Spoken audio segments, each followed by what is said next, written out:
ஆக்சுவலா அது ஒரு நல்ல லைன் மச்சான். ப்ரொடியூசர் கண்டிப்பா ஓகே சொல்லிடுவாரு. ஆமாமா, ஆக்ஷன் சப்ஜெக்ட் தான்.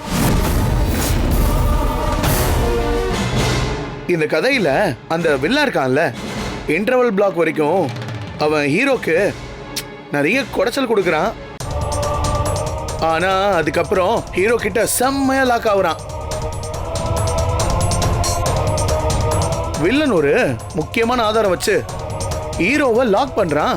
அங்க இருந்து படம் ஜெட் வேகத்துல போகுது மச்சான். அதுவும் கிளைமாக்ஸ் முன்னாடி ஒரு சீன் மச்சான். அந்த எண்டிங்ல முடிஞ்சா என்கிட்ட இருந்து தப்பிச்சு பாடுறான்னு ஹீரோ வில்லன் கிட்ட சவால் விட்டுட்டு வாயில இருக்க சிகரெட்டை கீழே போட்டுட்டு மிதிக்கிறான் மச்சான்.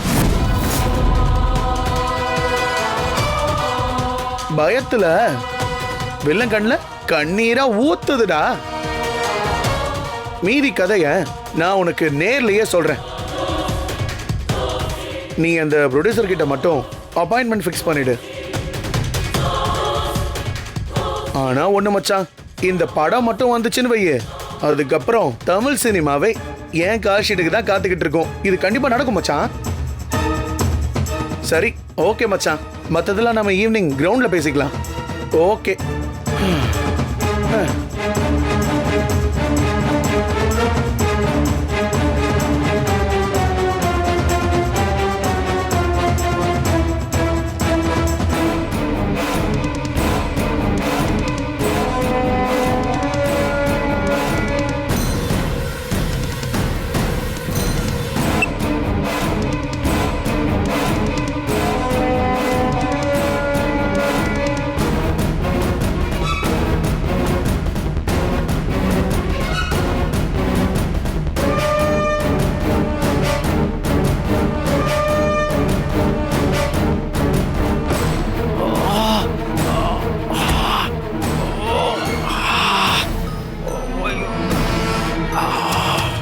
யாருமா அந்த சினிமா பைத்தியம்? அதை விடுங்க. பாம்பு செட் பண்ணியாச்சா? பண்ணியாச்சு. ஓகே.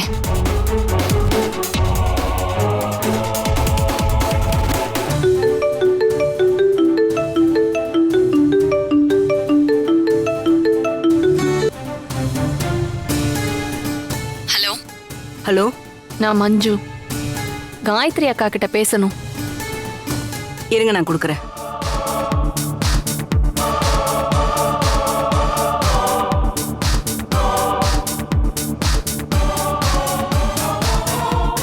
மேடம், உங்களுக்கு ஃபோன் வந்திருக்கு, வந்து பேசுங்க. உங்க தங்கச்சி தான் லைன்ல இருக்காங்க, நீங்க பேசுங்க. அதுக்குள்ள ஜெயிலர் அம்மா வராங்களான்னு நான் போய் பார்த்துட்டு வரேன். சரி.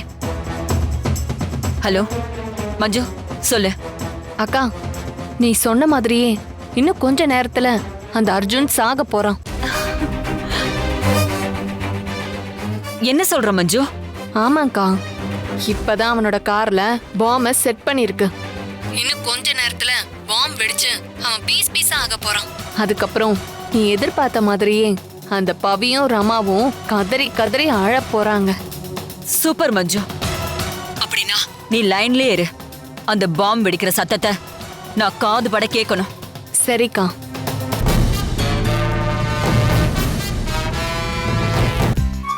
பாட்டி, பாட்டி வாங்க, நான் கிளம்பிட்டேன்.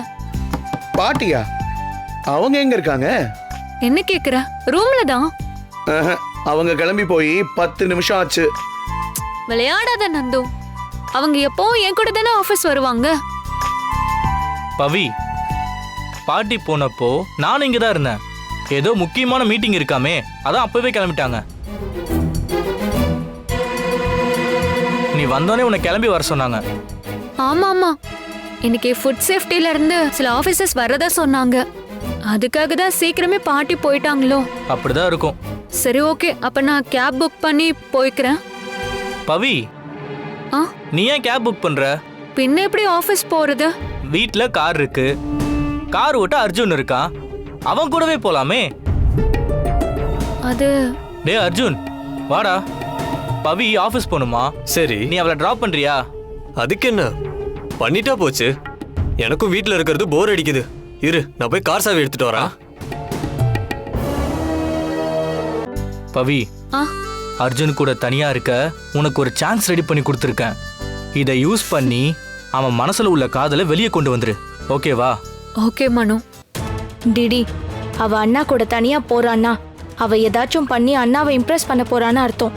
விடக்கூடாது டிடி. கரெக்ட் அர்ச்சனா, இவ கூட மாம்ச தனியா விடுறது ரிஸ்க் தான். பவி வா போலாம். மாம்ஸ், நானும் வரேன். சரி வா. அதோ வரானே, அவன் தானே அர்ஜுன். ஆமா ஆமா. ஆ மேடம் சீக்கிரம் மேடம், ஜெயிலர் வந்துட்டா போன் கொடுத்ததுனால என் வேலையும் போயிடும் மேடம். இருங்க இருங்க ஒரு நிமிஷம். மஞ்சு, என்னாச்சு மஞ்சு? அங்க என்ன நடக்குது? அக்கா, அர்ஜுன் வந்துட்டான். கூடவே பவித்ராவும் கார்ல போவான்னு நினைக்கிறேன். அப்படியா? சரி போகட்டும் விடு. அவனை கொன்னு அவ அழறத பார்க்கணும்னு நினைச்சேன். இப்ப 2 பேரும் செத்து ரமா அழறத தான் பார்க்க முடியும் போல. எப்படியோ ஒண்ணு, என்ன பகைச்சுக்கிட்டதுக்காக அந்த பவித்ராவும் செத்து ஒழியட்டும். அதுவும் எனக்கு சந்தோஷம்தான். சரிக்கா.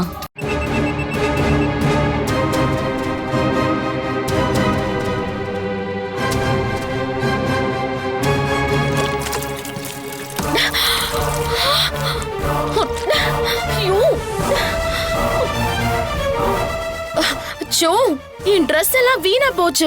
சாரி சாரி டிடி, தண்ணி பாட்டில் கீழே இருக்கிறத நான் கவனிக்கல. மாம்ஸ், கொஞ்சம் வெயிட் பண்ணுங்க மாம்ஸ், நான் போய் ட்ரெஸ் சேஞ்ச் பண்ணிட்டு வந்துடுறேன். சரி சீக்கிரம் வா.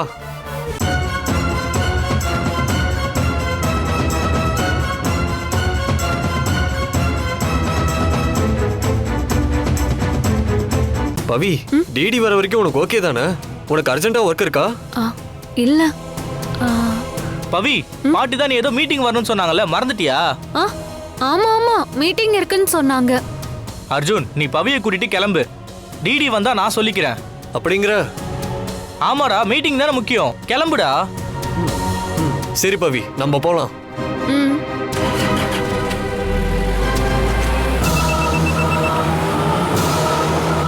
அக்கா, 2 பேரும் கார்ல ஏறி கிளம்பிட்டாங்க. சூப்பர். அப்படின்னா நீங்களும் கொஞ்சம் டிஸ்டன்ஸ் விட்டு அந்த காரை ஃபாலோ பண்ணிட்டு போங்க. அவங்க 2 பேரும் விடிச்சு சிதறத என் காதார கேட்டு நான் சந்தோஷப்படணும். சரிக்கா.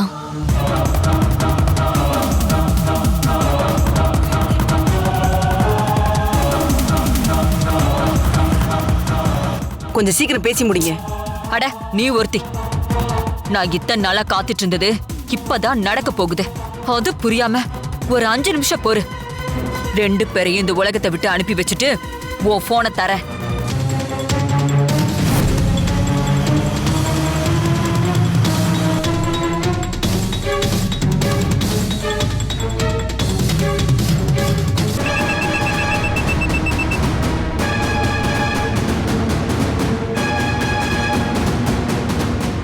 ஜெயிலர் வந்துட்டா பெரிய பிரச்சனை ஆயிடுமே.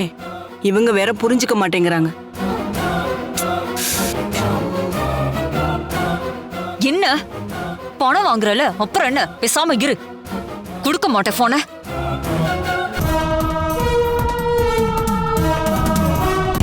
அர்ஜுன் மனசுல என் மேல உள்ள காதல எப்படியாவது வெளியே கொண்டு வரணும்னு மனோ சொல்லிட்டு போயிட்டான். ஆனா எங்க இருந்து ஆரம்பிக்கிறதுனே தெரியலையே.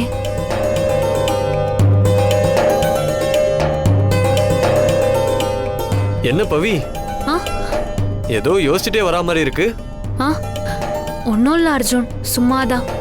ஓ அப்படியா? எனக்கு ஒரு டவுட் பவி. என்ன அர்ஜுன்? அன்னைக்கு என்ன பெயிண்டிங்கா வரைஞ்சல்ல, அதான் நான் எப்படி இருப்பேன்னு தெரியாம வரைஞ்சேன்னு சொன்னியே. ஆமா அர்ஜுன். நிஜமாவே நான் எப்படி இருப்பேன்னு தெரியாம தான் நீ அதை வரைஞ்சியா பவி? நான் உன்கிட்ட போய் சொல்லுவேனா அர்ஜுன்? சத்தியமா அந்த பெயிண்டிங் வரைகிற வரைக்கும் நீ எப்படி இருப்பேன்னு எனக்கு தெரியவே தெரியாது. சாச்சா, நான் உன்னை சந்தேகப்படல. இருந்தாலும் இது ஒரு இம்பாசிபிள் விஷயம். இதை எப்படி நீ அசால்ட்டா பண்றன்னு நான் கேக்குறேன். ஏன்னா அந்த அளவுக்கு என் மனசுல நீ ஆழமா இறங்கியிருக்க அர்ஜுன். அதுதான் காரணம். சரி பவி, உனக்கு ஒரு சேலஞ்ச். என்ன சேலஞ்ச்? இதுக்கு முன்னாடி நான் எப்படி இருந்தேன்னு பார்க்காம நீ என்ன வரைஞ்சதா சொன்னல, ம் இப்ப நான் ஃபியூச்சர்ல எப்படி இருப்பேங்கிறத உன்னால வரைய முடியுமா? ஃபியூச்சர்லையா? ஆமா. என்னோட 30 வயசுல நான் எப்படி இருப்பேங்கிறத உன்னால வரைய முடியுமா? ம் முடியுமே. ஏய், என்ன அவ்வளோ ஈஸியா சொல்லிட்ட? ஆமா அர்ஜுன், என்னால அது முடியும். நான் வேணா வரைஞ்சு காட்டவா? இப்ப எப்படி? உன்கிட்ட பென்சில் சார்ட் இருக்கா என்ன? பென்சில் இருக்கு, ஆனா சார்ட்டுக்கு பதிலா பேப்பர் இருக்கு, அதுலயே வரைஞ்சிருவேன். வரையட்டுமா? சரி, வர. ம்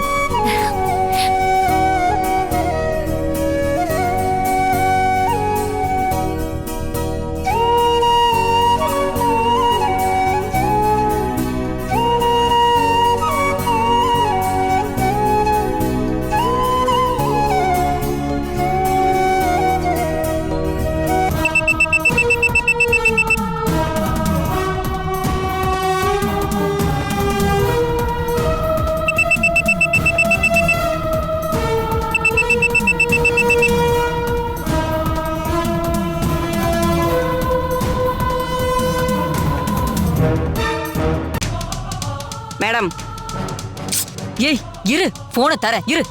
சும்மா நொய்யினுக்கிட்டு. மஞ்சு, அங்க என்ன நடக்குது? வண்டியில தான் போயிட்டு இருக்காங்க அக்கா.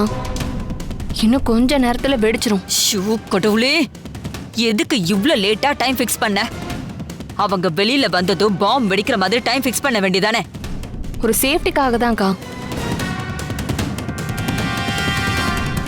ஐயோ, என்னாச்சு? போலீஸ் செக்கிங் நடத்துற மாதிரி இருக்குக்கா.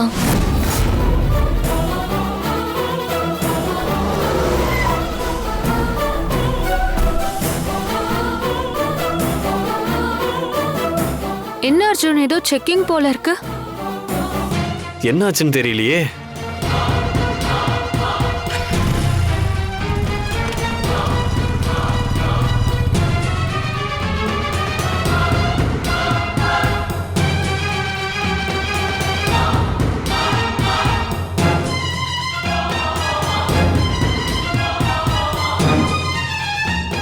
அண்ணா, ஏப்பா, அங்க எதுக்கு செக்கிங் நடக்குது? கார்ல யாரோ போதைப் பொருள் கடத்துறதா தகவல் வந்திருக்கா, அதான் எல்லா காரையும் செக் பண்ணிட்டு இருக்காங்க.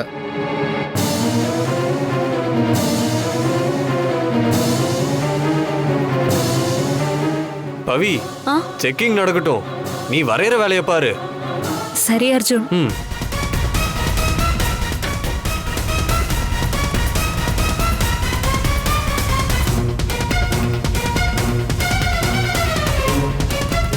மஞ்சு, போலீஸ் அந்த காரை செக் பண்ணி பாமை கண்டுபிடிச்சிட்டா நம்ம பிளானே வீணாயிடுமே.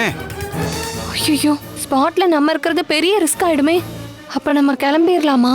ஏய், பயப்படாதீங்க, வெயிட் பண்ணுங்க. எனக்கு என்னவோ அவங்களுக்கு இன்னைக்கு தான் கடைசி நாள்னு தோணுது. பார்க்கலாம், இருங்க.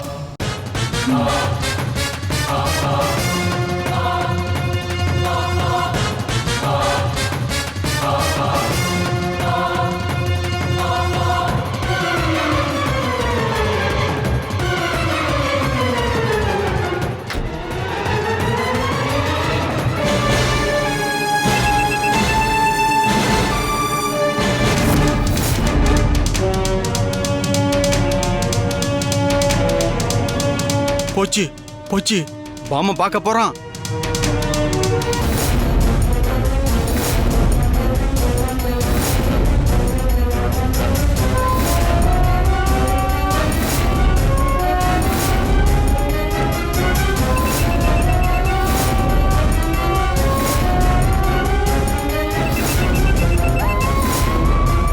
யோ, கிடைச்சிருச்சு, வாயா.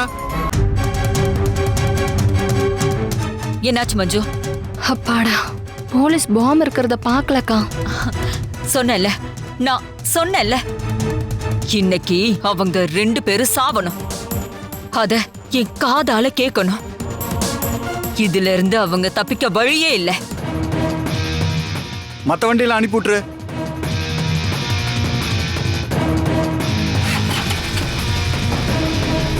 மஞ்சு அந்த கார் போகுது பாரு. அங்க கார் கிளம்பிருச்சுக்கா. நாங்க ஃபாலோ பண்ணிட்டு போறோம். சரி, போனை மட்டும் கட் பண்ணிடாத.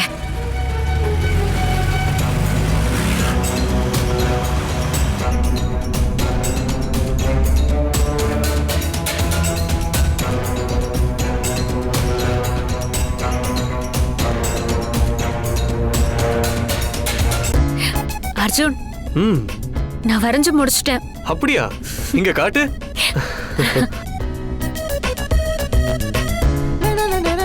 ஹே பவி, இது நீதான் அர்ஜுன்.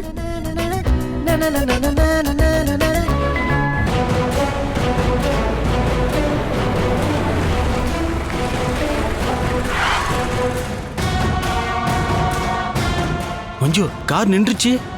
தெரியலையே. என்னாச்சு? காரை நிறுத்திட்டாங்கக்கா. ஏன்னு தெரியல. சரி விடு. நிக்கிறப்ப வெடிச்சா என்ன, போறப்ப வெடிச்சா என்ன? எனக்கு தேவை பாம் வெடிச்சு அவங்க சாகணும், அவ்வளவுதான். ஷோ, இவங்க வேற புரிஞ்சுக்காம.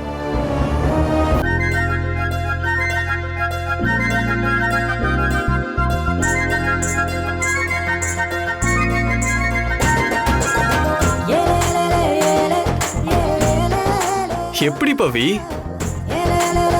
30 வயசுல நான் எப்படி இருப்பேன்னு எனக்கு ஒரு கெஸ்ஸிங் இருந்துச்சு. அதை அப்படியே வரைஞ்சிருக்கே பவி. நான் தான் சொன்னேன்ல, என்னால ஈஸியா உன்னை வரைஞ்சிட முடியும்னு. 30 வயசுல மட்டும் இல்ல அர்ஜுன், இன்னும் 100 வருஷத்துக்கு அப்புறமும் கூட நீ எப்படி இருப்பன்றத என்னால கண்டிப்பா வரைய முடியும். அந்த அளவுக்கு உன் முகம் என்னோட மனசுக்குள்ள ஆழமா பதிஞ்சிருக்கு. சான்ஸே இல்ல பவி. நிஜமாவே நீ கிரேட் தான். ஆமா, இது என்ன கீழே ஒரு குழந்தை? 30 வயசுல உனக்கு கல்யாணம் ஆகிருக்கும்ல, அப்போ உனக்கு ஒரு குழந்தையும் இருக்கும்ல, அதுதான் இது. ஹை, இந்த குழந்தை கூட அப்படியே ஏன் சாயல் இருக்கு பவி.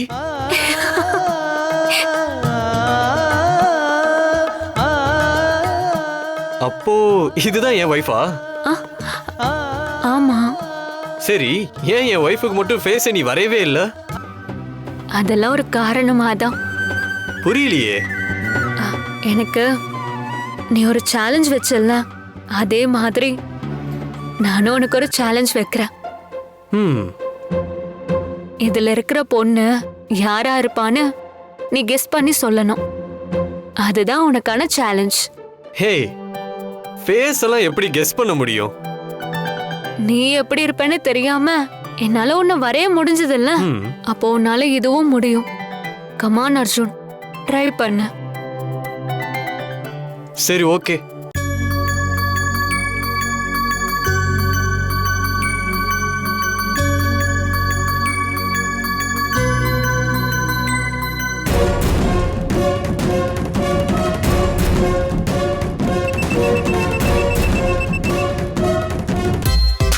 இந்த ஹேர் ஸ்டைல், இந்த ட்ரெஸ்ஸிங் எல்லாம் எங்கேயும் பார்த்த மாதிரியே இருக்கு.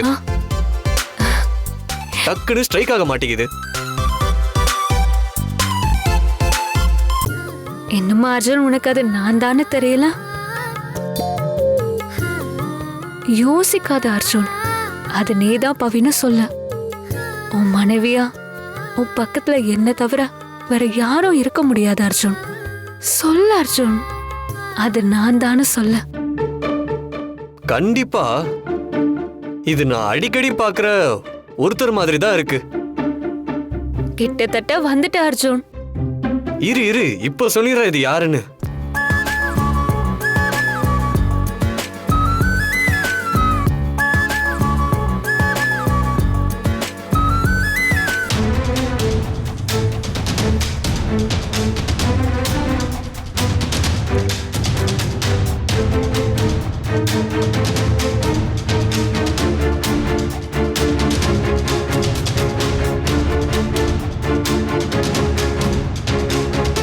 சார். Hi sir. வணக்கம் சார்.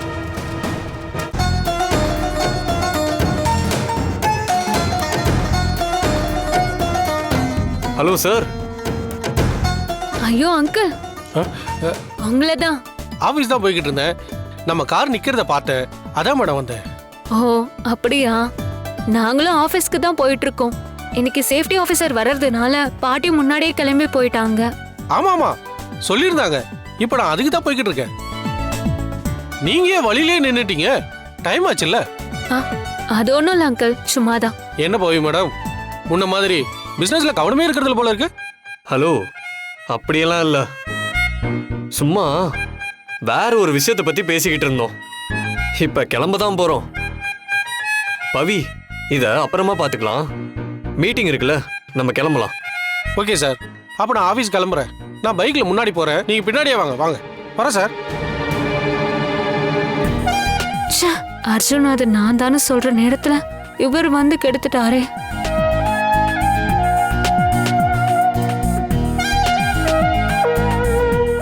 போலாமா? அக்கா, கார் கிளம்பிருச்சு. சரி சரி, ஃபாலோ பண்ணுங்க, போங்க. அக்கா, எனக்கு தெரிஞ்சு இன்னும் ஒரு நிமிஷத்துல பாம்பு வெடிச்சிரும். சூப்பர், கொஞ்சம் டிஸ்டன்ஸ்லயே போங்க, பாத்து.